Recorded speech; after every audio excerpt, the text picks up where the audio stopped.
तो क्या आपको भी इंग्लिश को लेकर ये सब डाउट्स हैं कि मैम 120 रूल्स ऑफ ग्रामर करने क्या इतने ज़्यादा नेसेसरी है, कि डेली हिंदू एडिटोरियल की इतनी लॉन्ग वीडियो देखनी जरूरी है, या फिर वो कैब के हमें इम्पोर्टेंट जो नोट्स डेली टीचर सजेस्ट करते हैं कि डेली वो कैब नोट करो, डेली वो कैब के नोट्स बनाओ, वो जरूरी है, या फिर कोई स्पेसिफिक बुक फॉलो करनी जरूरी है।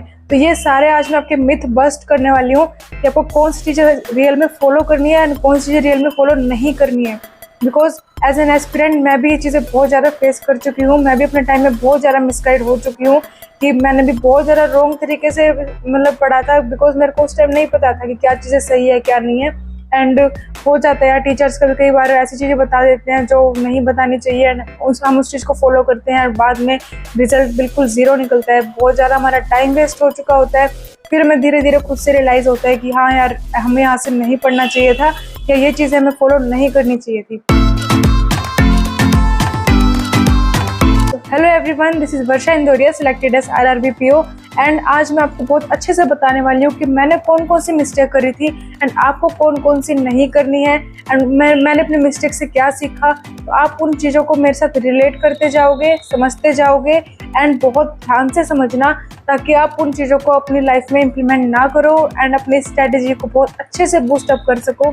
एंड अब एक चीज़ पर ध्यान जरूर देना कि आप कौन कौन सी वही रॉन्ग स्ट्रेटेजी फॉलो कर रहे हो जो मैंने अपने स्टडी टाइम में करी थी।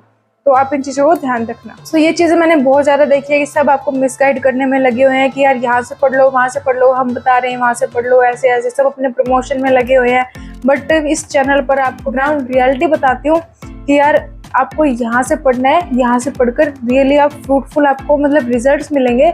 तो मैं नहीं चाहती यार आप मेरी तरह मिसगाइड हो, बहुत ज़्यादा टाइम वेस्ट हो जाता है, बाद में मेरे रिजल्ट समझ में आता है कि कुछ भी नहीं निकला। तो अगर आप इस चैनल पर न्यू हो तो मैं आपसे कहूँगी कि यार सबसे पहले इसको सब्सक्राइब करके बेल आइकन पर प्रेस कर लेना एंड ऑल पर जरूर क्लिक कर देना, बिकॉज आपको आगे की जो भी न्यू मैं वीडियो डालती रहूँगी आपको उसकी नोटिफिकेशन मिलती रहेगी एंड आप सारी चीज़ों से अपडेट रहोगे कि हाँ क्या चीज़ हो रही है, क्या हम गलती कर रहे हैं, वो सारी चीज़ आपको क्लियर होने वाली है। तो सबसे पहले चैनल को सब्सक्राइब जरूर कर लेना, फ्रेंड्स में भी शेयर कर देना एंड लाइक तो जरूर ही कर देना, बिकॉज इससे क्या होता है कि इस चैनल की ना रीच बढ़ती है। तो रीच बढ़ेगी तो क्या होगा, जैसे मैं आपकी हेल्प कर रही हूँ ऐसे आप और भी स्टूडेंट्स जो है इस चैनल से कनेक्ट हो जाएंगे। तो आपके लाइक करने से इस वीडियो की रीच बढ़ जाएगी और उन तक भी ये वीडियो पहुंच जाएगी। तो फटाफट से जाकर इसको लाइक कर दो, चैनल पर नए हो तो सब्सक्राइब कर लो, अपने फ्रेंड्स में भी इसको शेयर कर दो। चलो आज की वीडियो स्टार्ट करते हैं। तो सबसे पहले मैं आपको बताती हूँ कि मेरी इंग्लिश कैसी थी। मेरी इंग्लिश स्टार्टिंग में बहुत ज़्यादा खराब थी। इंग्लिश में मेरे लिटरली नेगेटिव मार्क्स आते थे। तो बिकॉज आपको भी पता है कि इंग्लिश चाहे किसी की कितनी भी अच्छी क्यों ना हो, बट वो बैंकिंग एग्जाम की प्रिपरेशन करता है तो लिटरली उसकी बैंड बच जाती है। बिकॉज बैंक में जो RC होता है ना वो तो आप सॉल्व कर सकते हो अगर पहले से इंग्लिश में अच्छा है तो। उसके अलावा ग्रामर, वोकैब, ये सब चीज़ें बैंक की अलग ही होती है। तो आप चाहे कितने भी इंग्लिश में एक्सपर्ट क्यों ना हो, बैंक में आने के बाद उसकी जो इंग्लिश, क्वांट, रीजनिंग सब कुछ अलग ही लेवल की होती है। तो वो आपको अच्छे से स्टार्टिंग से लेके जीरो से लेके प्रिपेयर करनी होती है। तो इसलिए स्टार्टिंग में मेरी इंग्लिश जो है बहुत ज़्यादा वीक थी एंड मेरे उसमें नेगेटिव मार्क्स आते थे। तो बेसिकली इंग्लिश 3 पोर्शन में डिवाइड होती है। First is RC, second is grammar and third is vocab.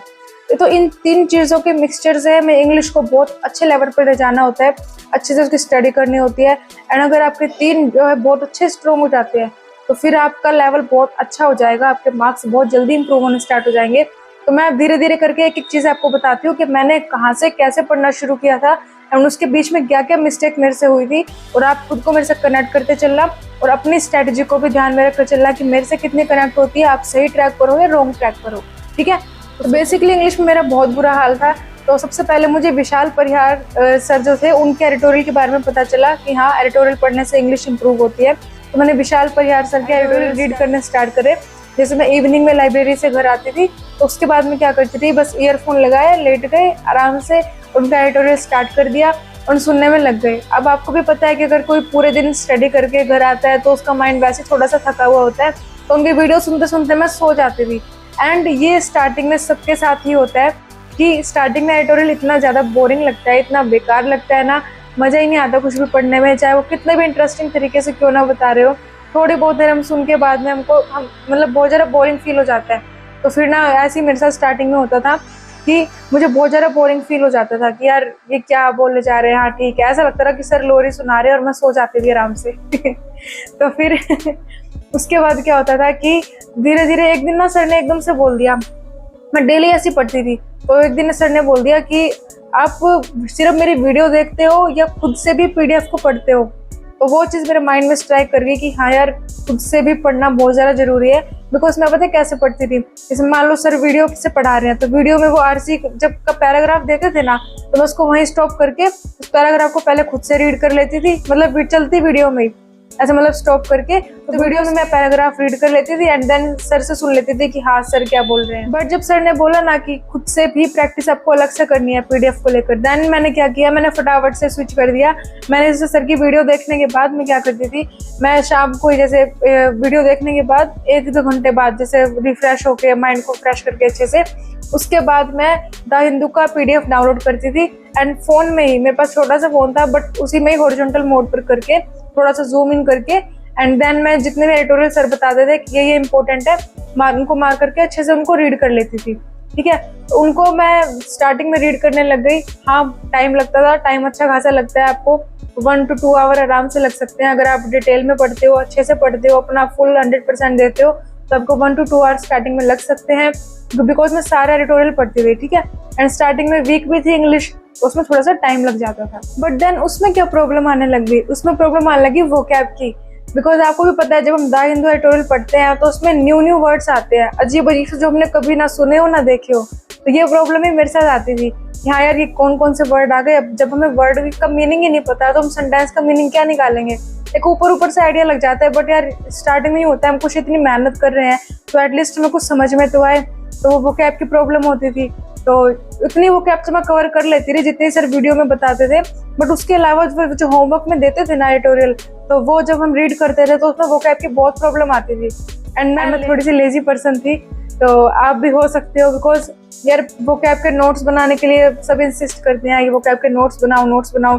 But आप खुद बताओ, अगर आप खुद ये सोच के बताओ कि अगर आप नोट्स बनाते हो तो एक टाइम बाद हमारे कितने सारे वोकैब के नोट्स इकट्ठे हो जाते हैं।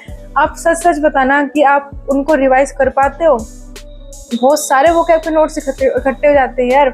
तो आप कमेंट सेक्शन में मेरे को फटाफट बताओ कि आपने जितने भी आज तक वोकैब के नोट्स बनाए हैं, क्या आप उनको अच्छे से रिवाइज कर पाए हो, क्या आपको वो सारे रटे हुए हैं। तो ये चीज़ पहले आप कमेंट करके बताओ मुझे। तो इसमें क्या होता था कि यार मैं वोकैब के नोट्स नहीं बनाती थी, मुझे लगता था कि यार मैं थोड़ा आगे का सोच के चलती थी कि हाँ यार आगे जाके बहुत सारे इकट्ठे हो जाएंगे, कोई फायदा नहीं है, ऐसे ना याद होंगे ना कुछ होगा। तो मैं उस चीज़ के लिए क्या करती थी, मैंने एक सिंपल सा बीच का मेथड निकाला, मैंने यू डिक्शनरी ऐप डाउनलोड कर ली। अब उससे आपको क्या फ़ायदा होगा, उससे एक फ़ायदा ये होता है कि जैसे एक तो आपको पढ़ते पढ़ते कोई भी बीच में आपको डाउट आता है, जैसे कोई भी वोकैब आती है न्यू, फटाफट से यू डिक्शनरी में देखा, उसके सिनोनिम एंटोनिम्स निकाले, उस चीज़ को समझ लिया और फिर फटाफट वहाँ से कर दिया। एंड एक और क्या फ़ायदा होता था कि यू डिक्शनरी पर हमारी हिस्ट्री बन जाती है। हम जो भी वर्ड उसमें सर्च करते हैं ना, उसकी एक हिस्ट्री सी बन जाती है। तो अगर हम वीकली अपनी वोकैब को रिवाइज करना चाहे, न्यू वर्ड्स को रिवाइज करना चाहे, तो यू डिक्शनरी की हेल्प से हम उसको इजीली कर सकते हैं। बिकॉज उसमें हिस्ट्री बन जाती है, हमें जस्ट देखते जाना है, क्लिक करते जाना है और उसको फटाफट रिवाइज कर लेना है। तो आपको नोट्स बनाने की बिल्कुल भी टेंशन नहीं लेनी है। वोकैब के नोट्स मत बनाओ, कोई फायदा नहीं है। जो भी वर्ड आपको सेव करना है उसको आप यू डिक्शनरी पर सर्च कर लो, वो ऑटोमेटिकली वहीं सेव हो जाएगा। कोई बटन क्लिक करने की जरूरत नहीं, जस्ट उसको सर्च करो तो वहीं के वहीं सेव हो जाएगा। तो ये आपका वोकैब से रिलेटेड डाउट क्लियर हो गया। ठीक है, तो आपको ये चीज करनी है, नोट्स नहीं बनाने हैं। तो यहाँ मेरे वोकैब से रिलेटेड डाउट खत्म हो गए एंड धीरे धीरे वोकैब इंप्रूव होने लगी। तो उसके बाद क्या problem I, third problem is grammar. Grammar ने तो यार दिमाग खराब कर दिया। बिकॉज हम कोई भी क्वेश्चन अटेम्प्ट करते हैं, ग्रामेटिकल मिस्टेक आ जाती है, या फिर कोई आरसी सॉल्व करते हैं, किसी भी तरीके से मतलब ग्रामर हमारे सामने आ ही जाती है।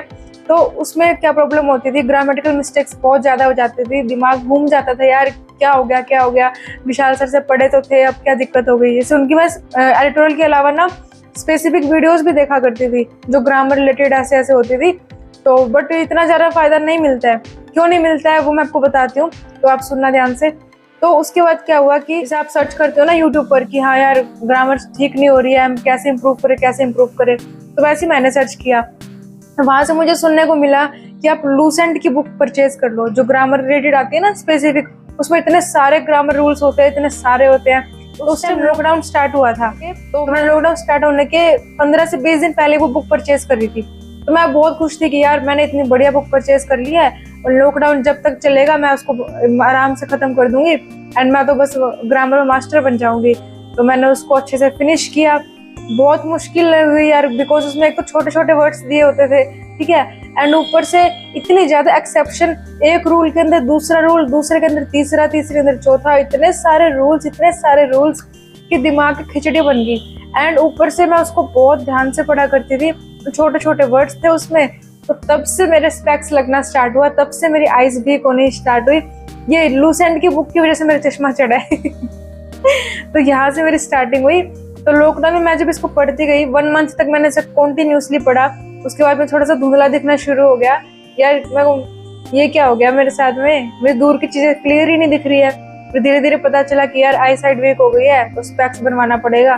बोले अब यार ये क्या काम खराब हो गया, लूसेंट की बुक ने मेरा क्या करवा दिया तो मजाक से हटके लूसेंट की बुक ने, जैसे मैंने 1 मंथ उसको पढ़ा, ठीक है, उसके बाद मैंने उसको जब रिवाइज करने की बारी आई ना, इतना डर लगने लग गया, यार रिवाइज कैसे करे, इतनी मुश्किल से तो ये मैंने फिनिश करी है, अब इसको रिवाइज कैसे करे, तो पूरा सर घूम जाएगा इसको करने में। एंड 1 मंथ तो क्या, मतलब 1.5-2 महीने लग गए थे उसको एक बुक को कंप्लीट करने में, बिकॉज बहुत ज्यादा एक्सेप्शन थी, डेली रिवाइज भी करना पड़ता रहा उस तरीके से। बट जब एक बार फिनिश हुई ना, तो दोबारा उसको रिवाइज करने की मेरी हिम्मत तो बिल्कुल भी नहीं हुई। थोड़ा बहुत मैंने कोशिश करी, स्टार्ट किया, बट जब मुझे ऐसा फील हुआ ना कि मैं ऐसे चाहे कितना भी रिवाइज क्यों ना कर लूँ, ये मुझे याद नहीं रहने वाली, मैंने उसको उठाकर साइड में रख दिया। उसके बाद मैंने आज तक उसे खोल के नहीं देखा है। तो आपको बुक भी फॉलो नहीं करनी है, बिकॉज बुक में इतने सारे रूल्स होते हैं, आपको बताते हैं ना, जैसे word power made easy purchase कर लो, वो भी ऐसे ऐसे टीचर जो इतने ज्यादा पॉपुलर हैं, इतने बड़े यूट्यूबर्स, वो आपको बोल रहे हैं आकर यार कि word power made easy purchase कर लो। वरना एंड एक बुक और फेमस है, नीतू सिंह की पैरामाउंट बुक, तो वो भी बहुत ज्यादा, वो यार अपने मतलब की है ही नहीं, वो एसएससी लेवल की है। उसमें जितना मैंने वो पढ़ी हुई है, ऐसे नहीं मैंने वो चीज़ भी नहीं पढ़ी। हमारी लाइब्रेरी में किसी के पास थी बुक, तो मैंने कहा अभी देखते हैं थोड़े दिन पढ़ के, इसको मेरी फ्रेंड की थी, तो मैंने लेके उसे थोड़े दिन पढ़ा। मुझे पता चला यार इसमें एसएससी मटेरियल है, बैंक के रिलेटेड इतना ज़्यादा नहीं है। अगर आपको रियल में इंग्लिश की कोई बुक पढ़नी है, तो मैं आपको सजेस्ट करूंगी किरण की बुक लेकर आओ, बिकॉज किरण की जो है वो क्वांट भी बहुत अच्छी है, जो एग्जाम लेवल को टच करती है। बट क्वांट को मैं इतना सजेस्ट नहीं करूंगी, बिकॉज उसमें थोड़ा अजीब तरीके से दी हुई है। तो मैं किरण की इंग्लिश की बुक को कहूंगी, बिकॉज उसमें एग्जाम रेलिवेंट वोकेबलरी है जो प्रीवियस ईयर आई हुई है, एंड काफ़ी चीज़ें एग्जाम रिलेटेड है। अगर आप किरण की बुक से पढ़ते हो ना इंग्लिश, तो आपकी इंग्लिश रियल में इंप्रूव होने के बहुत ज़्यादा चांसेस है। बहुत अच्छे लेवल पर उसमें प्रैक्टिस करवाई हुई है, बहुत सारी चीज़ें हैं। तो किरण की बुक के लिए मेरी तरफ से एक बिग थम्स अप है, मुझे बहुत सही लगी वो बुक, तो आप उस बुक की तरफ जा सकते हो। उसके अलावा आपको जो कहते हैं ना वोकैब इंप्रूव करने के लिए वर्ड पावर मेड इजी, ये वो, आपको नहीं फंसना है, आप बहुत बुरी तरीके से फंस जाओगे एंड कुछ भी याद नहीं रख पाओगे। कहने की बात होती है रट्टे मार लो, कर लो हो जाएगा, कुछ भी नहीं होगा। इतना टाइम किसी के पास नहीं है कि कोई बैठ के इन बुक्स के रट्टे मारते रहे। हमें वो चीज़ें चाहिए जो हमारे एग्जाम में, हमारे रियल में हेल्प करेगी, हमारे इंग्लिश को हमारे सबकॉन्शियस माइंड में फिल करेगी और उसे इम्प्रूव करेगी। ठीक है, मैंने किरण की बुक से नहीं पढ़ा था, बिकॉज उस टाइम पर मुझे नहीं पता था। मुझे अब जाकर पता चला कि यार किरण की बुक काफ़ी अच्छी थी। तो मैंने कैसे करा था उस टाइम पर, तो मैंने उस टाइम पर क्विज़ लगानी स्टार्ट करी थी। जैसे टेक्स्ट बुक के जो प्रैक्टिस सेट आपने देखा हुआ, टेक्स्ट बुक की ऐप में प्रैक्टिस नाम से एक ऑप्शन आता है, वहाँ पर स्पेसिफिक हर टॉपिक की फ्री में प्रैक्टिस अवेलेबल है। तो वहाँ से मैंने जो प्रैक्टिस वाले सेट थे वो लगाए ग्रामर के, तो वहाँ मुझे थोड़े दिनों में इंप्रूवमेंट दिखना शुरू हुई कि हाँ यार इट वर्क्स। तो यानी कि अगर आप इंग्लिश में ग्रामर को या किसी चीज़ को इम्प्रूव करना चाहते हो, तो आपको उसकी प्रैक्टिस करनी पड़ेगी एंड उसके प्रैक्टिस सेट लगाने पड़ेंगे, क्विज लगानी पड़ेगी, एंड ऐसी जगह से जो एग्जाम रेलिवेंट हो। बिकॉज अब ऐसी जगह से लगाओगे तो इंग्लिश ग्रामर इतनी ज़्यादा वाइड नहीं है। मैंने कहते सुना है कि इंग्लिश ग्रामर बहुत ज़्यादा वाइड है, पर बैंक की इतना ज़्यादा वाइड नहीं है। उसमें रिपीटेटिव एरर्स आते हैं, रिपीटेटिव क्वेश्चंस आते हैं, तो आपको उस हिसाब से एग्जाम रेलिवेंट चीज़ें पढ़नी है। आपको बहुत सारी ग्रामर नहीं पढ़नी है, बहुत ज़्यादा पागल हो जाओगे अगर आप इतनी ज़्यादा ग्रामर पढ़ोगे, इतने ज़्यादा एरर्स पढ़ोगे, आपका दिमाग खराब हो जाएगा। तो उसके बाद क्या हुआ कि मैंने क्विज़ेस लगानी स्टार्ट करी, तो मुझे थोड़ी थोड़ी इंप्रूवमेंट दिखनी स्टार्ट हुई। बट फिर एकदम से क्या हुआ, निमिषा मैम उस टाइम पर उन्होंने पढ़ाना स्टार्ट किया था 120 रूल्स ऑफ ग्रामर। तो मैं फिर से मिसगाइड हो गई, मैं फिर से उनके चक्कर में पड़ गई कि हाँ यार सिर्फ 120 रूल्स होते हैं ग्रामर के, वो पढ़ लो और बस अपना काम हो जाएगा। मैंने क्या किया कि मैं सोची यार परफेक्शन क्लास ही इतनी मतलब परचेज करनी पड़ेगी, नहीं हो, सोचते हैं यार इतनी ज़्यादा पैसे को इन्वेस्ट करना है ऐसे। तो मैंने क्या किया, मैंने उसकी जो फ्री में PDF मिल जाती है ना कई बार, जैसे अब तो फ्री में हर जगह अवेलेबल है 120 रूल्स ऑफ ग्रामर, उस टाइम नहीं थी। तो मैंने बहुत मुश्किल से उसको सर्च करके जैसे तैसे उसको अपने फ़ोन में डाउनलोड किया एंड मैंने उससे ग्रामर रूल्स पढ़ने स्टार्ट किए। बट उसमें हुआ क्या, जो स्टार्टिंग में होते हैं ना ईच एवरी वाले ये उसमें दिए हुए हैं थोड़े बहुत पॉइंट्स, तो मैंने 5 to 6 पेजेस पढ़े थे। उसके बाद मैंने सोचा धीरे धीरे डेली किया करूँगी, बट डेली जब उसको रिवाइज करने की बारी आती ना तो मैं 5 to 6 पेजेस से आगे बढ़ ही नहीं पाती थी। पता नहीं क्यों ऐसा लगता रहा कि इन्हीं को पहले अच्छे से कर लो फिर आगे बढ़ेंगे फिर आगे बढ़ेंगे। एंड थोड़ा थोड़ा धीरे धीरे आगे बढ़े, उसके बाद भी ना ऐसा फील हुआ कि यार ये दिमाग में याद नहीं रहेंगे। कहने की बात होती है कि 120 रूल्स ऑफ ग्रामर है, बट जब आप उनको करने चलोगे आपको कुछ भी याद नहीं रहेगा एंड आप उल्टा और ज्यादा मिस्टेक्स करने लग जाओगे। बिकॉज अगर कहते हैं या तो आपको किसी चीज की पूरी नॉलेज होनी चाहिए या फिर उस चीज की बिल्कुल भी नॉलेज नहीं होनी चाहिए कि आप बिल्कुल इसको इग्नोर कर दो।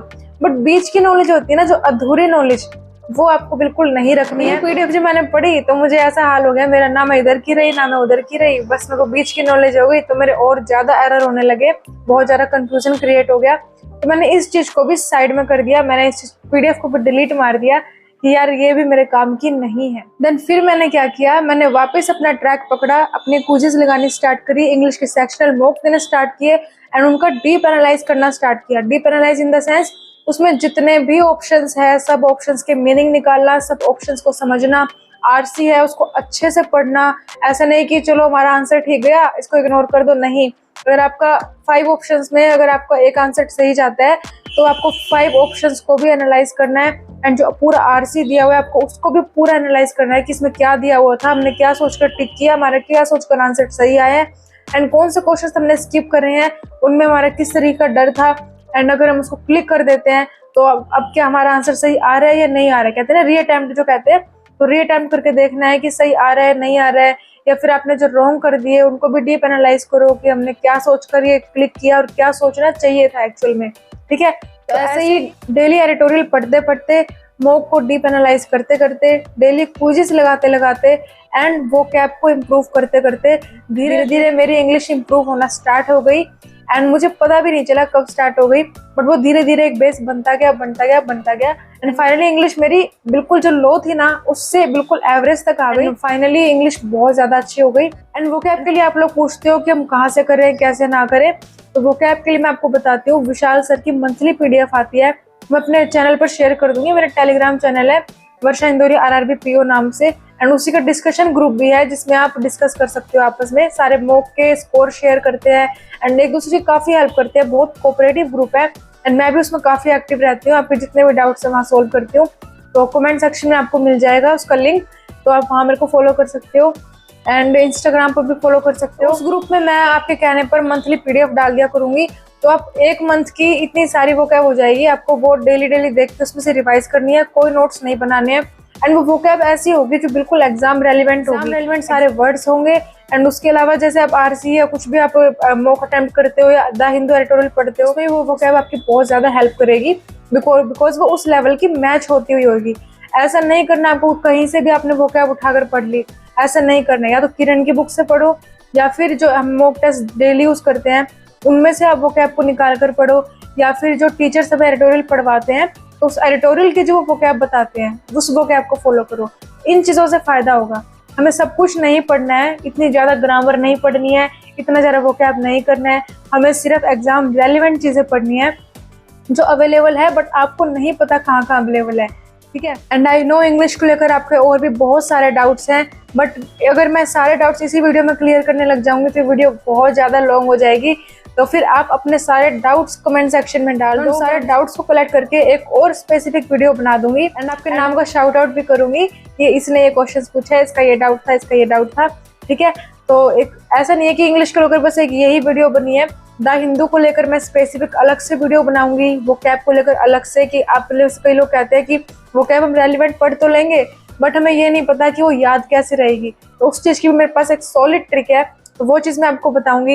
एंड इंग्लिश को लेकर आपके बहुत सारे और भी डाउट्स हैं कि पैराजंबल कैसे करे या ना करे, एंड बहुत सारे डाउट्स हैं, तो टेंशन बिल्कुल मत लेना। जितने भी डाउट्स है सारे कमेंट सेक्शन में लिख दो, जितनी ज़्यादा वीडियोस हो पाएगी मैं इंग्लिश पर छोटी छोटी करके बना दूंगी, तो उससे आपकी बहुत ज़्यादा हेल्प हो जाएगी। सबसे पहले क्या करो, इस चैनल को सब्सक्राइब कर लो एंड बेल आइकन पर प्रेस करके ऑल का नोटिफिकेशन ऑन कर लेना एंड इस वीडियो को जरूर लाइक कर जाना, बिकॉज इससे इसकी रीच बढ़ेगी एंड जो पढ़ने वाले आपकी तरह स्टूडेंट्स हैं वो मिसगाइड होने से बच जाएंगे। जैसे मैं आपकी हेल्प कर रही हूँ, ऐसे आप भी एक हेल्प की चैन बनाओ कि जो भी मिसगाइड हो रहा है वो सारे इस मिसगाइडेंस से बच जाए एंड उनकी बहुत ज्यादा हेल्प हो जाए। ठीक है, अपने फ्रेंड्स में भी शेयर कर दो ताकि वो भी मिसगाइड होने से बच जाए। तो इस वीडियो को लाइक, शेयर एंड सब्सक्राइब कर देना। ठीक है, मुझे कमेंट सेक्शन में ये भी बताना कि आपको वीडियो कितनी ज्यादा फ्रूटफुल लगी। अपने डाउट्स जो कमेंट सेक्शन में जरूर डाल देना। तो इसी के साथ मैं वीडियो को एंड करती हूँ। तो मिलते हैं जल्दी नेक्स्ट वीडियो में। तो stay tuned, stay happy, bye bye.